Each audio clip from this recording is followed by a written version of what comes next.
Rebecca Greenspan coming to you live for our Adoption Roadmap Facebook Live Friday. Also YouTube Live, also Instagram Live. We do not discriminate. We go live on all the things. I am the founder and CEO of RG Adoption Consulting. So, are you on a journey to adopt, or have you adopted? Tell me in the comments below who you are, where you're from, where you're at in your journey, so that I know who you're talking to. And if you're watching me live on FB, then I just put a link on there for you to go to so that I can see. If you just go there and click on the thing, then I'll be able to see who's talking to me. So I like to start with wins. Somebody give me wins. And on IG, I'm just going to go through and wave to let you know that I am seeing you. Oh, pretty girl 1, 2, 2, 3. I like that. Pretty girl. Hi, Shavakia. Haven't seen you in a while. Hope you guys are all doing well and that you had a great week. We had an amazing week filled with matches and babies born, and it's awesome. It makes us so happy. I'm not going to show you too long so that you don't see names, but I keep this board of our matches, and if you saw that, it is filled. It's filled. I'm going to have to get a new board. It's so exciting. I know this week we posted that we had 17 matches. I think it's up now. And so it's exciting. It's really exciting. Every time we have a team chat, and we have a channel called Wins in Slack, and it's been blowing up, which is great. I have a lot to talk about today. And as always, if you have questions about anything adoption, or parenting little ones, not that I'm an expert, but ask away, and we will try to help you collectively. You know, as our parents and our kids are growing up, the issues become more complicated. I just got an email from camp about writing on the bunk beds, and now I have to deal with all that. It's always something, always the hard lessons to teach. So have you learned a hard lesson this week? Kim, tuning in from Chicago, enjoying a walk with our babes in some gorgeous weather. That's awesome. I hope that your family is feeling better. And I feel like I'm almost at 100% from recovery from COVID. So that's good. Cost of adoptions. Let's talk about that. Cost of adoption, cost of consultants. We've been getting that question a lot. If you don't know, every week what I do is compile questions that are coming from our community, our clients, and just the adoption world in general out there that we have been seeing. So here they are. So cost of adoption, cost of consultants. So we have been telling everyone, this is a hard one, to plan between $45,000 to $55,000 all in. And I truly believe that for the most part, you can still stay within that range. And I'm mostly talking about private infant adoption through an agency. It's probably the same for international too. Lately, because costs are increasing, cost of hotels, and mostly it's the cost of supporting expectant moms have gone up, especially in the hotels in Florida. We have been seeing more and more situations in the high 50s and low 60s, which is nuts and crazy. And I hate it and I don't agree with it, but that's what we're seeing. And I'm here to just report. So 45 to 55, I might even say 50 to 60. So more or less on either end. The cost of a consultant, that piece of it, that can range. And I know that some consultants offer different programs. We offer our private program and our online academy. So I'd say consultants you're going to see are going to range from $2,500 to $5,500. And so you want to know what that is inclusive of. Do they provide education? What does that look like? Do they provide community stuff or events or extra Zoom calls to get together as a community? Do they is the profile included in that? Do you have unlimited calls or do you have only limited calls? What's their time? Can you call anytime you need or just during business hours? How often do you get to talk to somebody? Do they have a term to their contract? So, and this is with agencies too. Do you only have a year? Do you have 2 years? And then what happens? So these are all things that you want to know before you can determine what am I getting for that cost and is it worth it? So if you're paying $5,500 and they're including every single thing you need plus unlimited support and maybe that's worth it to you versus $2,500 where you only get 3 phone calls in a month. I'm making it up because I don't know what each person does. Also, when do they start with you? After you have your home study or before you have your home study? What happens after you adopt? Are you kind of done then? Or is there some way to continue getting support? These are all things that I want you to look at when you are considering hiring a consultant.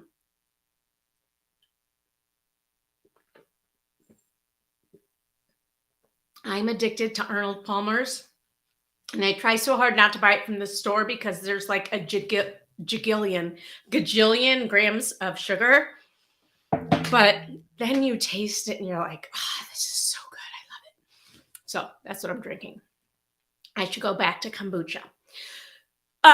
Okay, so that's the cost of adoption, cost of consultants. If you have questions around there, ask me and I will do my best to answer. Another question about consultants that we've gotten. Do consultants help you with self-matching? A lot of people are on the self-match path. So here's my answer. Likely, if self-matching is the one and only route that you have chosen and that's what you're planning to do, most likely a consultant would not be a good fit for you. But again, ask all the questions. If it's just the education piece that you're wanting or just somebody there to support you, maybe it would be. But I would say if you're coming to me and you're just looking to self-match and not apply to any agencies or not, you just really want to avoid agency fees at all costs, a consultant will not be a good fit for you most likely. However, there is a caveat. If you decide, yes, I want to work with a consultant, I am willing to apply to agencies and I will take a situation however it comes to me, by all means, do whatever you can to self-match while you are working with a consultant or an agency. We don't care how you adopt, where it comes from. If you end up adopting internationally, which we've just had 2 families match with, whether you end up self-matching, we actually have a woman who's self-matched right now and we have in the past, or whether you match through an agency, one that we've given you and kind of talked to you about, or one that you found on your own. We don't care, and we will provide the same amount of support to you no matter how you match. Does that make sense? So we don't care if you end up self-matching, but if that's the only thing you're looking to do, probably it's not worth spending the money on a consultant. But again, for the education piece and just someone there to bounce ideas and somebody who might know a little bit more than you do, maybe a lot more than you do, maybe you want to do that. But a huge part of what we offer is our multi-agency approach. So if there's consultants who you can just get the education piece and that kind of support, maybe it is worth it. All right. Any questions about that? Any questions? Boy, you guys are silent. Can you just say hello and tell me that you're there and tell me something about you? I'm just here talking to a camera, a phone, computer screen. Hey there. Okay, I will keep going. Hi. Thank you, pretty girl. What a great name. So that when someone's on live and you're interacting, they can just refer to you as pretty girl. So lovely. I love it. Okay, next question that we have seen this week. Why do we have a wait list? And when I say we, I mean RG Adoption Consulting for only certain groups of people. Hello, Doilo. Hi, just joined with RG this week. Yes, and feeling very overwhelmed. Yeah, that comes with the territory when it comes to adoption. It is overwhelming. There's a lot. We are going to break it up. So one of the things I talked about last week on my live is stay with the program. Don't try to jump ahead. Don't get too anxious to be signing up with agencies. There are steps you need to take, and your consultant is really going to pace you. So let your consultant lead you. And if you have any questions or need anything, lean on them and use them as your best friend during this process. That's what we want. Oh, it's sorority. Wait, YW. I know that's probably something the kids say and I should know it, but oh, you're welcome. I'm assuming. I don't know. It's sorority related. Anyways, I like it. I like it, pretty girl. I like it.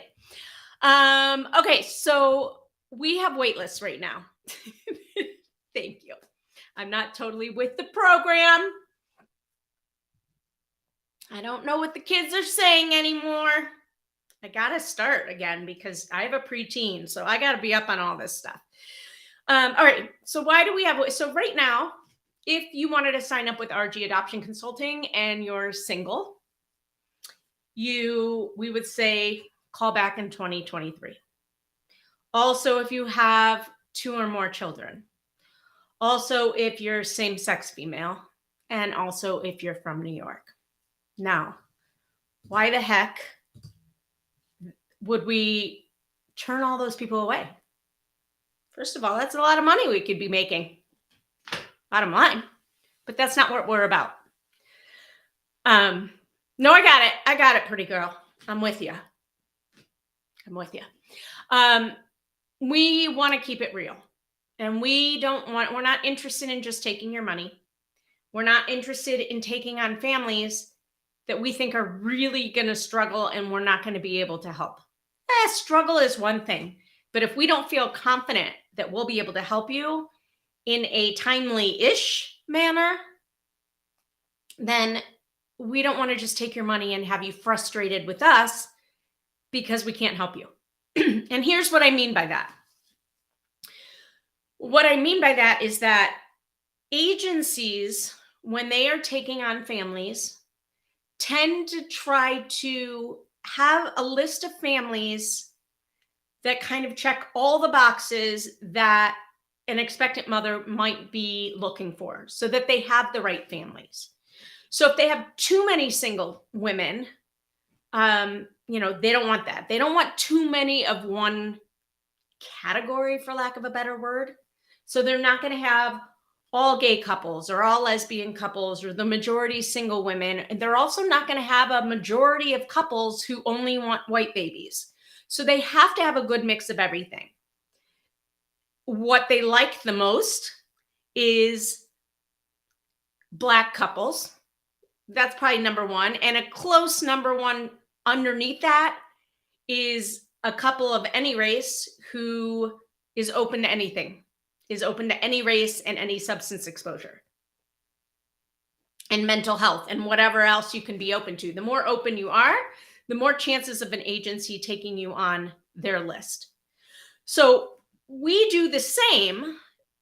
And right now we are just not seeing, I think we have one family out of 20 who has 2 children or more. My bra strap keeps falling down and it's bugging the crap out of me, who are matched. And we are working with a lot of families right now with 2 or more children. So we want to make sure that they're moving before we take on more. So same with single, same with same-sex female. And with families from New York, it's just gotten harder. We used to be one of the very few who worked with New York families, but because since COVID, there's been so many families. Agencies are closing their lists left and right. They're closing, they're opening, they're closing, we're opening. And we're just afraid, and with every group that I just mentioned, that when it comes time for you to sign up with agencies, we want you to be able to sign up with 3 or more agencies. And we're afraid we're not even going to have that to give you because there's no place accepting these particular groups right now. So that's why we try to spread it out. And so right now we're saying 1 out, 1 in. So once a single woman takes placement, we'll take a new single woman. Once a family with 2 or more children takes placement, we'll take another one. You get the point. So that's what we're doing right now. The good news is we're having more and more matches. So hopefully that will happen sooner than later. But we're telling people circle back at the beginning of the year. The rest of this year will go fast. Oh, I hate to say that. I mean, we have people matching with babies in February. Blah, that I don't even want to think about February. But circle back up with us at the beginning of the year, and hopefully we'll have a different story then, and we'll have moved some families out. Okay. Let's see. Any chatting? Nope, no chatter. All right, then I also want to, this is another thing that's come up, and every once in a while it comes up and it's like, we just want to, it blows our mind. When you are presented with a stork drop, meaning a baby born, you get the call. Mama has chosen you. Come out and get your baby. Or this mama is looking for exactly who you are. The baby's born. Can you be here tomorrow? Say yes. Say yes and get on that plane. And when you get there, go get a car seat at Target. That's all you need. Couple onesies, you're good to go. You're good to go. Any work will understand, I gotta take maternity leave. I just had a baby. Do everything in your power not to pass up a stork drop. 9 times out of 10, there is no risk at all to you. And that's what people are most scared of. A match that's going to fall through. And emotionally, what that's going to do to you, and financially what that's going to do to you. You avoid that with the stork drop. We love it when our families get a call about a baby born and they're matched, and it's like, oh my God, that's amazing. Like today, earlier this morning, you were wondering when it was going to happen, and tomorrow you're going to be a mom. So you don't have to be prepared. Don't let fear get in your way. There's nothing you need to prepare for. There's a target anywhere you go. All you have to do is tell your work and get on a plane. If you get fired for that, that's a bigger problem. But I don't know anyone that's happened to yet. So if you are in the adoption process, hope and be ready for a stork drop. Okay? Do whatever you can do to make sure that you don't ever have to pass that up. Because you pass up a stork drop, you don't know when the next situation is that's going to come. And also, agencies look at you going, are they for real? Do they really want to adopt? We just presented them a baby on a platter and they passed it up. So an agency is going to question you as well. And you don't want that at all, because they're not going to call you for the next one. Most likely. I hope that all makes sense. I will now step off of my soapbox that I get on every Friday at 2 p.m. Eastern to tell you what's up in the world of adoption. And now is when I wish you a good weekend. Stay on your adoption roadmap. And even if you've adopted, you're on a different road, right? You're on the parenting road. And if you veer off, that's okay. Get back on. Have a wonderful weekend. And I'll see you at the same time, same place next weekend. Bye.